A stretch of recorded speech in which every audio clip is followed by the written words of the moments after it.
everybody remembers those 5 key attributes of languaging that Andy talked about, right? Field of view, resolution, emissivity, distance to spot, right? Everybody remembers that stuff? So right here, what I'm talking about right here is what I love. Right now, what we want to talk about is I want to show you all a few things that we talked about, so you all saw the time. Number one, let's talk about that field of view. All right, hold that camera up normally, just like you're holding a gun. All right, what kind of distance do you see? What all do you see? What's that field of view? Can you see ceiling and floor in one shot? All right, and then just flip that camera sideways, side to side. See how much more you get. Now, you're not going to get near as much with the board. All right, with these other 2 cameras, you should get a pretty significant change. All right, when you go from standard grip to gangster grip. All right. What else are we seeing? Anybody's cameras changing modes yet? Switching from high sensitivity to low sensitivity? Mine's in low sensitivity. Yours is in low sensitivity. What signifies low sensitivity on those cameras? What is it? Something in that upper left-hand corner. That triangle, right? Yeah. Remember that triangle in the upper left-hand corner. All right. What else do we see? Are we seeing any convective currents coming at us yet? Now, obviously, I want to ask you to ignore the fact that you can see a glow through that door for a second, and tell me, based on what you see on your cameras, what on the camera indicates to you where the fire is at. The heat at the top of the ceiling. All right, so you see some heat at the top of the ceiling over there, right? Anybody seeing convection? And that moving gray stuff that we talked about in the classroom? Yeah. That stuff that kind of looks like a ribbon? Yeah. You're seeing something down there? Good. What are you seeing of that? I see seal. Good. All right. Now, can you tell me where that fire is going based off of what you see on your camera? The second story. Moving towards the stairwell and moving up, right? So we can already tell that we've got that heat coming out, and it kind of stops right there at the stairwell, right? Okay.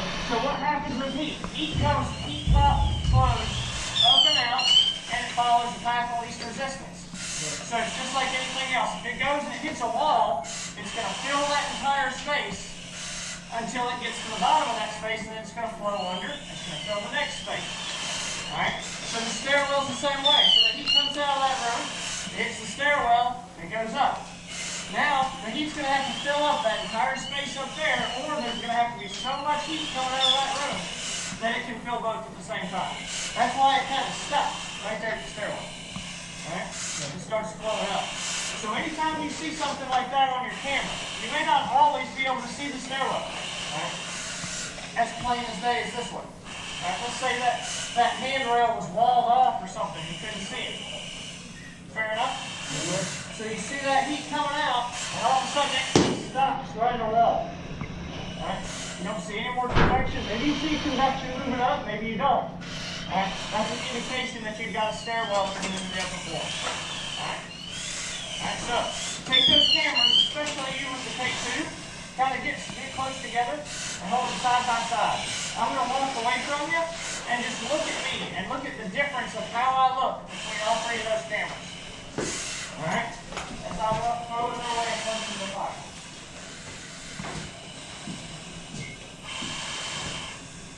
See a change? Oh, yeah. Yeah, pretty drastic change, right? How many fingers do I hold up? 4.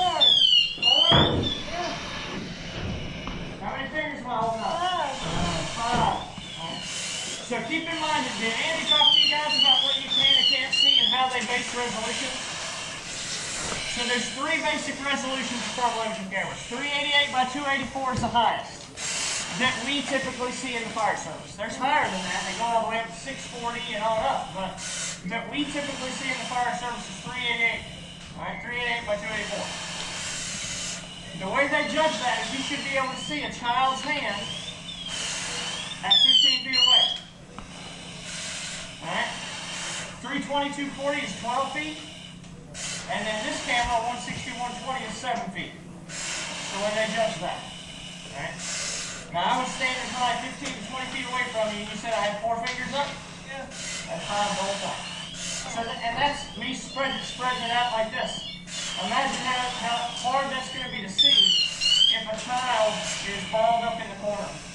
like that.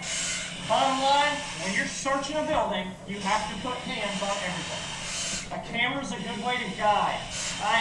When I was driving a lot of companies still, I never, ever used a camera to specifically search a room. I used it to guide my firefighters where I wanted them to go. Alright, make sense? Same thing with everything else. Look for heat, and look for layout, and guide your crews. Alright? Move about halfway, move a little bit closer. Move about there. Now we're right underneath that stairwell now. Alright? So I want you to kind of look up into the stairwell and see if you can see any moving heat up there. Alright, use that convective current going up. See how you can see that distinctive stop, that distinctive block in the heat. And you're starting to be able to see that gray moving stuff coming, making that dip, that 90-degree turn straight at the stairs, right? Everybody seeing that? Everybody's cameras are low sensitivity, or should be at this point. Yeah. And watch as you move closer to that fire room, how much more intense that convective heat gets. Right? You've got a pretty good amount of 300 degrees or higher moving towards that door, towards the door of the fire room. Alright? How would you stay in this area? Start low, right? Yeah. Scan low, medium and high, right? Start down low. Scan all the way across. Medium, mid-range. Alright. And we'll go high. Alright. Something else to consider. When these cameras switch modes, you have to be wary of that. Because watch my camera. Now come up. See how it stopped when it switched? Let's go do it again. Alright. See how it holds? And if I keep going, I'll stop and let that camera catch up. And I keep moving, I'm going to miss a big broad part of the picture, especially if I'm scanning too fast. Here. I just missed that whole wall. Right? Because I didn't let the camera keep up. Okay? Did you see that? Yeah. One more time. Right here is where it finally caught up. So I missed all that. You've got to watch for that. Alright? Like it? Yeah. Any questions here? Anybody see anything of any interest? Alright, move up. Fire.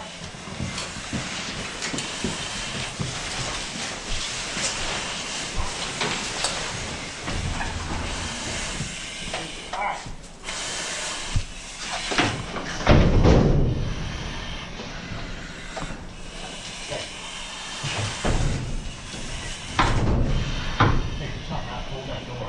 Alright. So everybody kind of look straight ahead, or straight above. Alright. You should see quite a bit of movement coming out of this door. Yep. Alright.